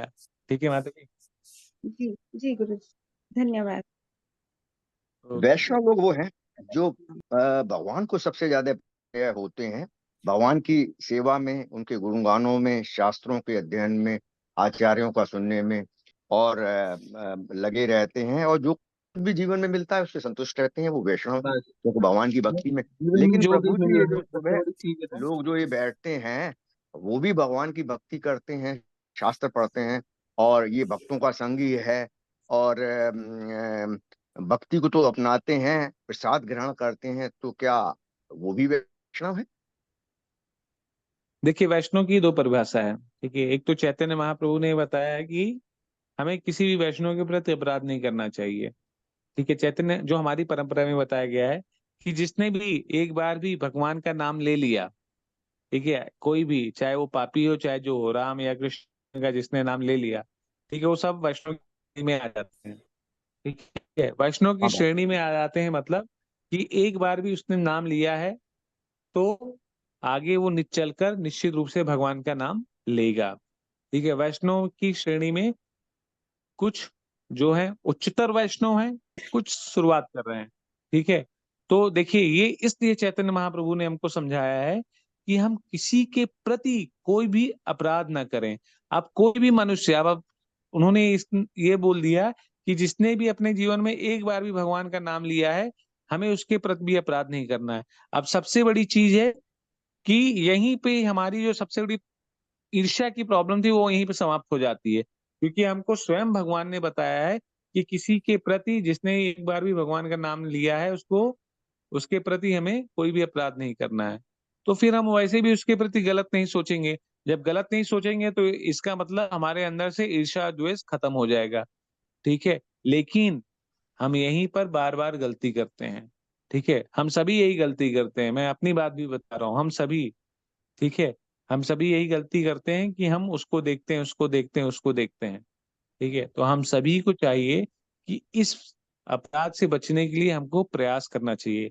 ठीक है, ऐसा नहीं कि हमको बोल दिया गया वो फट से एक सेकंड में हो जाएगा, तो इसके लिए हमको बार बार बार बार बार बार प्रयास करना चाहिए, भगवान के नाम का जप करना चाहिए, श्रवण करना चाहिए। फिर धीरे धीरे एक अवस्था आती है कि हम संभाव की स्थिति में आ जाते हैं। जब संभाव की स्थिति में आते हैं तब ये चेतना हमारी जागृत होती है कि एक चींटी के अंदर भी वही परमात्मा है, एक उसके मनुष्य के अंदर, राम श्याम के अंदर भी परमात्मा है, वही परमात्मा विनय भूषण के अंदर में भी है, वही परमात्मा जगतानी प्रभु के अंदर भी है, वही परमात्मा जितने लोग यहाँ पर बैठे हुए हैं उन्हीं के अंदर है। तो हम सबको एक दृष्टि से देखने लग जाते हैं। ठीक है, ठीक है प्रभु, हरे हरे स्पष्ट कृष्ण है। प्रभु जी। प्रभुपाद जी ने एक बहुत बड़ा सेंटेंस भी कहा है जो कि काफी सरप्राइजिंग लगता है, कि जिसने एक बार भी भगवान कृष्ण का नाम लिया वह पूजनीय है, ऐसा आया है हाँ, शास्त्र। तो वही उसी चीज को मैं बता रहा हूँ, क्योंकि स्वयं भगवान ने कहा है ना, चैतन्य महाप्रभु ने भी वही बताया ना। चैतन्य महाप्रभु जो स्वयं भगवान के ही अवतार हैं, उन्होंने यही बताया कि वैष्णव, जिसने एक बार भी भगवान का नाम लिया है वो वैष्णव हो। ठीक है, तो ये इसीलिए बताया गया है कि एटलीस्ट हम किसी के प्रति बुरा तो ना सोचें। ठीक है, ठीक है। तो जब हमारे अंदर बुरा सोचने की भावना ही खत्म हो जाएगी, तो हम वैसे ही भगवान के प्रिय बन जाएंगे ना। हरे कृष्णा प्रभु जी। समझ रहे हैं प्रभु जी? हाँ प्रभु जी, हो गया क्लियर। जब हरे कृष्ण। हमारे अंदर किसी के प्रति बुरा सोचने की भावना ही खत्म हो गई, तो हम भगवान के प्रिय बन गए। हाँ प्रभु जी। तो वो भावना हमको डेवलप करनी है। ठीक है ना? हाँ हरे कृष्ण प्रभु जी। ओके, हरे कृष्णा प्रभु जी। हरे कृष्ण माता जी। हिरण्यकशिपु ने भी नाम लिया था भगवान जी का। हाँ, तो हिरण्यकशिपु कौन है माता जी? हाँ, हाँ, जय उसके अवतार हैं जी तो प्रभु जी। हाँ, वो भगवान के महान भक्त हैं, वो भी वैष्णव हैं। भगवान की लीला करने की जब इच्छा होती है ना, तो भगवान के भक्त ही ऐसा कार्य कर सकते। भगवान से कौन लड़ सकता है? हाँ, चुन ये चुट्टू पुट्टू लोग लड़ेंगे, हम लोग लड़ेंगे? तो नहीं, भगवान भी अपने बराबर ताकतवर के लोगों को ही भेजते हैं। मतलब अपने बराबर नहीं, भगवान ऐसी शक्ति ही देते हैं। ठीक है, तो जय विजय जो है भगवान के परम भक्त हैं। हाँ हाँ प्रभु, और वैसे भी साथ में हाँ, द्वार पे थे भगवान की। हाँ, तो ऐसे ही लोग भगवान का सामना कर सकते हैं जो जिस पर भगवान की कृपा होती हो। प्रभु जी ठीक है, भगवान के तो हाथों ही तो उनको जो है मोक्ष प्राप्त हो गया, हाँ, मृत्यु हुई, सबसे बड़ी तो बात तो यही है। ये सारी जो लीला है माता जी ना, ये देखिए, ये सारी की सारी जो लीलाएं हैं, ये हम सब बद्ध जीव को समझने के लिए हैं कि कितना भगवान हमसे प्रेम करते हैं, कितना प्रेम करते हैं हम। तो भगवान के भक्त भी राक्षस के रूप में आते हैं, और राक्षसीकृत करके वो हमको बताते हैं कि कौन सा कार्य करना है, कौन सा नहीं करना है, किस पर भगवान की कृपा ज्यादा रहेगी। ठीक है, तो ये इसीलिए भगवान जो है संदेश देते हैं कि हमें कौन सा कार्य करना है, कौन सा नहीं करना है। हरे प्रभु कृष्ण जी प्रभु जी, कल एक हम्म, सेंटेंस आया कि भगवान से मुक्ति पाना तो आसान है, परंतु भक्ति भगवान मुश्किल से देते हैं, या कठिन सा, ऐसा है कुछ। भगवान से अ, मुक्ति पाना तो सरल है, परंतु भक्ति पाना कठिन है, ऐसा था उसका कुछ सेंटेंस, अलग था, वर्ड अलग थे। कहाँ पे था ये सेंटेंस प्रभु जी? अ, कल ही पढ़ा है प्रभु जी, ये जो है 5वें स्कंद में था कि हाँ, भगवान तो वो की आप उसका मुझे मुक्ति। आगे पीछे का बताएंगे ना, तब मैं उसको क्लियर कर पाऊंगा। वो हाँ प्रभु पूरा जी का ठीक पूरा है। सेंटेंस पैराग्राफ बताएंगे ना, तब वो उसका पूरा मीनिंग समझ में हाँ, आएगा मुझे। ये था कि मुक्ति पाना सरल है, परंतु भगवान की भक्ति पाना इससे कठिन। हाँ, तो वो पैराग्राफ में प्रभुपाद जी ने कुछ लिखा होगा, उसका आगे पीछे का बताएंगे, तब हाँ वो प्रभु समझ जी में ठीक आएगा है। प्रभु जी। ठीक है ठीक है, प्रभु जी। वो हरे पैराग्राफ कृष्ण मुझे प्रभु जी, बताइएगा तब। दंडवत प्रणाम। हरे कृष्ण प्रभु जी, दंडवत प्रणाम। हरे कृष्ण माता जी, धन्यवाद प्रणाम। प्रभु जी, अभी जो प्रभु जी ने बताया ना ये सेंटेंस कि भगवान से कि मुक्ति पाना आसान है लेकिन भक्ति पाना कठिन है, वो मुक्ति जो मोक्ष होता है ना उसके रेफरेंस में लिखा गया है। प्रभुपाद जी ने बाद में इसको क्लियर किया है कि मोक्ष तो आसानी से लोगों को मिल जाता है और भक्ति लेकिन बहुत कठिन हो जाता है, कठिनाई से मिलती है भगवान की भक्ति। उस रेफरेंस में उन्होंने लिखा था। जैसे जो वो निराकार पैराग्राफ, ब्रह्म की उपासना करते हैं और सबकी भगवान हाँ, को तो तो हमें एक्चुअली वो पैराग्राफ्स में माता जी ने, प्रभुपाद जी ने और क्लियर करके लिखा होगा। एक्चुअली जी जी मोक्ष बता जो है रहे ना, हैं। मोक्ष की उसमें और भी क्लियर होगा। हम्म, प्रभुपाद जी ने, मोक्ष की जो प्राप्ति होती है ना, वो भक्ति के ही कारण होती है। मोक्ष का मतलब क्या? ठीक है, मोक्ष का मतलब हो गया कि जन्म मृत्यु के बंधन से मुक्त होना। ठीक है, तो और मोक्ष भी कई तरीके से होता है। ठीक है, मुक्ति भी कई तरीके से होती है। तो जी जैसा जी कि हो सकता है उसमें उस संदर्भ में बताया गया हो कि निराकार ब्रह्म की जो हाँ उपासना जी करते हो, उसी वो में था हाँ कि ब्रह्म ज्योति तक पहुंच के मोक्ष की प्राप्ति करना चाहते हो सकता है वो विधि आसान हो, लेकिन जी भक्ति की विधि जो है उसको यस पाना यस कठिन है। हाँ ठीक है, जी तो भक्ति की विधि जो है भगवान के भक्ति ही पा सकते हैं जो उनके प्रति समर्पण होते हैं। ठीक है। जी हाँ, तो वो अष्टांग विधि से लोग मुक्ति को प्राप्त कर सकते हैं, जी और प्रभु ब्रह्म ज्योति पर भी ध्यान करके लोग मुक्ति, इस जन्म मृत्यु के बंधन से मुक्त हो सकते हैं। लेकिन वहां पर उनको जो है वो आनंद की प्राप्ति नहीं होती, तो वापस वो नीचे आ जाते हैं। जी प्रभु ठीक जी है, इसी और फिर तात्पर्य से में हाँ, तो ये ऐसा ही होगा प्रभु जी। हरे ठीक कृष्ण है, प्रभु हरे कृष्णा, थैंक यू माता जी। ठीक है, तो और किसी का कुछ प्रश्न है? फिर आगे के श्लोक पे तो हम लोग बढ़ ही नहीं पाए, ब्रह्मा जी ने किस प्रकार अपने आप को संभाल के रखा। ठीक है। हरे कृष्णा प्रभु जी। प्रभु जी, ये जो दोनों अपने भगवान के जो थे, ये जो तीनों अवतार इनका जन्म हुआ, हिरण्याक्ष, हिरण्यकश्यप और कुंभकर्ण में रावण वगैरह, ये तो जो दरबान थे, तो इन बेचारों का क्या कसूर था भी जो इनको राक्षस कुल में जन्म लेना पड़ा? चाहे नारद जी ने उन्हें वो दिया था श्राप, हाँ, पर वो तो कुमार ने श्राप दिया था। हाँ, तो वो इनको वो जो इतना राक्षस कुल में जन्म लेना पड़ा भगवान की भक्ति करते हुए, दरबान होते हुए भगवान के, तो ये भी गलत बात है ना, उन बेचारों को गलत की तरफ लगा गलत दिया। बात क्या है? देखिए, आप यहाँ पर देखेंगे ना तो कड़ी से कड़ी जुड़ती है ना। अब भक्त का हाँ जी, श्राप भी भगवान को लगता है। हाँ, भगवान को भी श्राप मिलता है कि आप भी हाँ स्त्री के जी, हाँ लिए जिस तरीके से मैं बिलख रहा हूँ आप भी बिलखेंगे। ठीक है, तो भगवान जब ये सारी चीजें बनती है ना, जी, भगवान को भी देखिए, भगवान क्या है, ऊपर बैठे बैठे ना वो भी नीचे खेल करते रहते हैं। ठीक है, वो भी जी, सब अलग अलग प्रकार की लीलाओं का आनंद लेते रहते हैं, और उस लीलाओं में जो भगवान के भक्त हैं उनको भी आनंद दिलाते हैं वो। जी, ठीक जी है, प्रभु जी, तो हिरण्यकशिपु और ये बनने में ना उन लोगों को बहुत आनंद आ रहा था, ऐसा नहीं कि उनको आनंद आया नहीं, उनको बहुत कष्ट था। ठीक है, भगवान की सेवा करने में भक्तों को बहुत आनंद आता है। जी, तो जी, एक तरीके से मान लीजिए हम लोग कोई बहुत ही अच्छा गेम खेल रहे हो और सबको वो आनंद आ रहा है। ठीक है, कि लेकिन उसमें कोई हारता है कोई जीतता है। हाँ जी, हाँ, हाँ जी तो प्रभु बस जी। एक तरीके से भगवान का ये खेल है। यहाँ पे कोई जीतता है कोई सीखता है।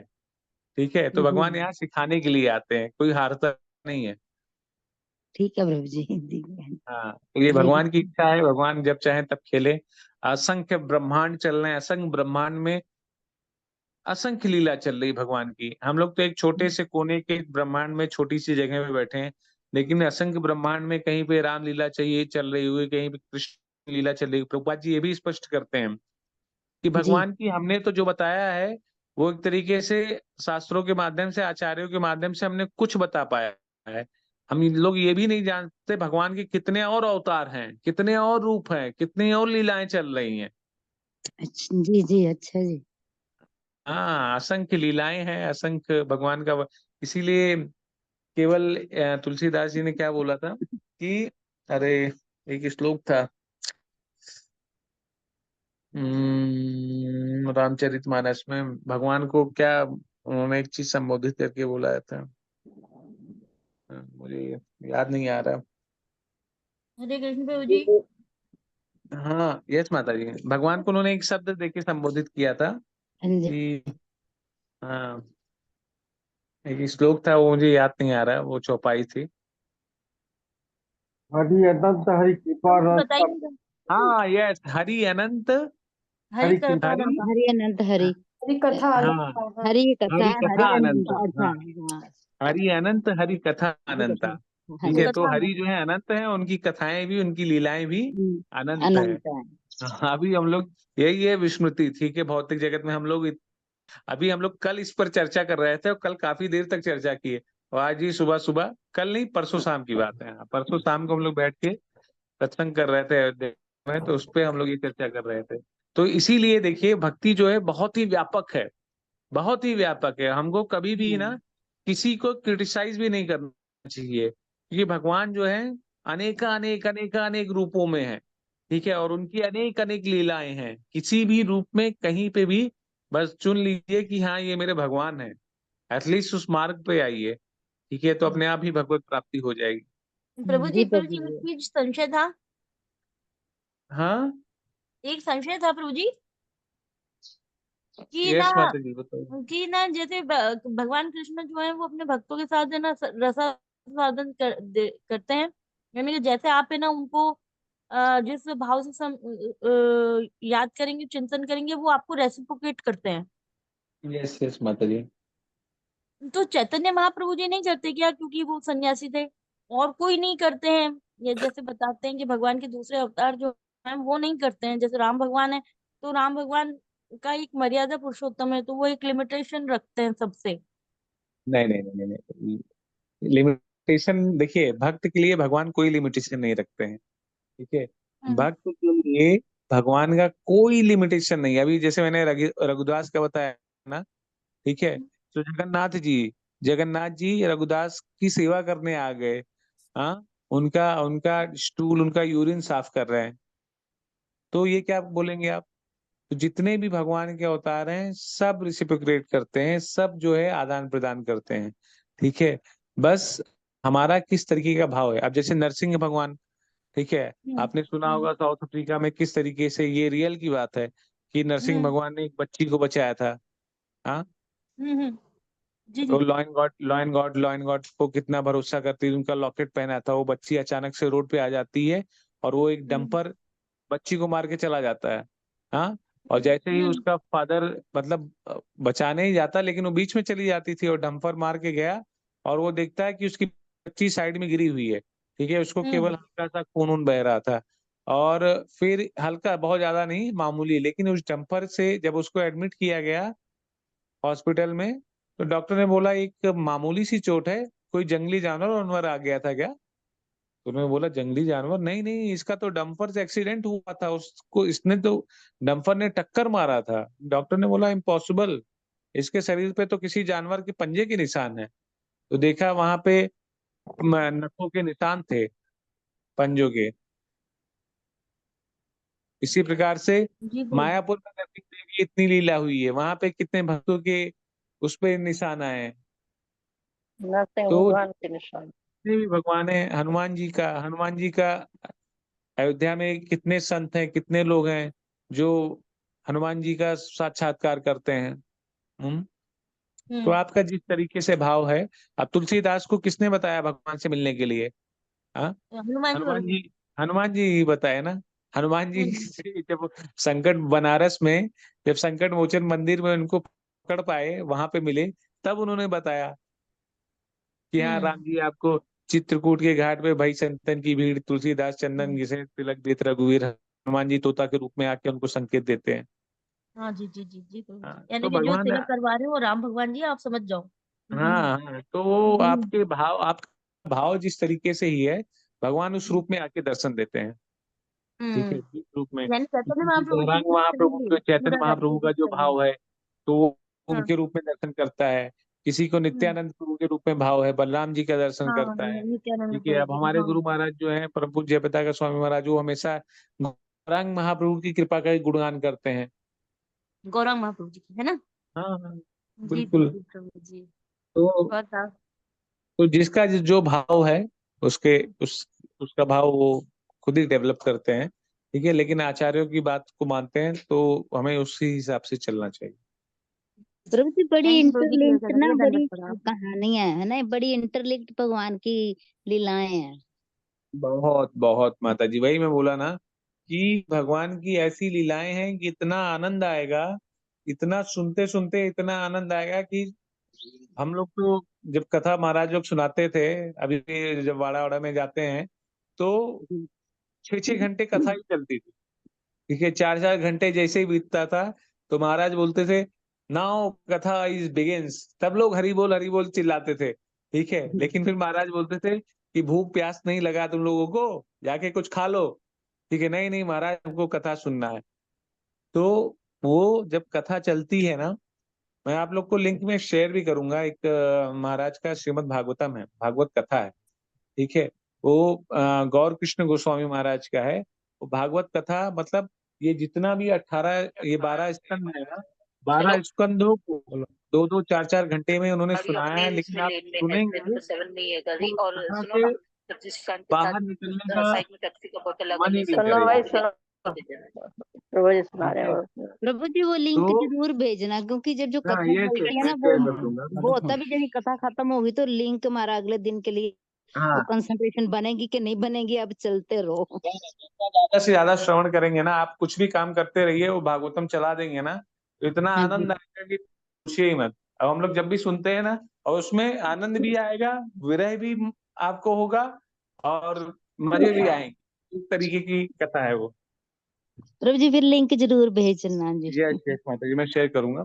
ठीक है माता जी, अभी 7:22 हो गए हैं, तो हम हाँ लोग भी जी। चलते हैं वापस अपने काम पे। कल तीर्थ यात्रा है, तो वापस सेवा पे चलते हैं। मिलते हैं माता जी कल सुबह भगवान की कृपा हरे से। कृष्णा प्रभु जी, आज दंडवत। हरे भी यहीं कृष्णा पे प्रभु समाप्त जी, करते हैं। धन्यवाद प्रणाम। हरे कृष्ण ग्रंथ प्रभु जी, श्रीमद् दंडवत प्रणाम, भागवतम सभी को की कोटि कोटि जय। प्रणाम। जय गुरुपाद हरे कृष्णा प्रभु जी। वांछा कृष्णा कृपा प्रभु जी। सिंधु चापतितानां पावनेभ्यो वैष्णवेभ्यो नमो नमः। अनंत कोटि वैष्णव की जय। हरे कृष्णा, हरे कृष्णा सभी को प्रभु प्रणाम जी, माता जी। धन्यवाद हरे प्रणाम। कृष्णा, हरे सभी को दंडवत कृष्णा प्रणाम। सभी माता जी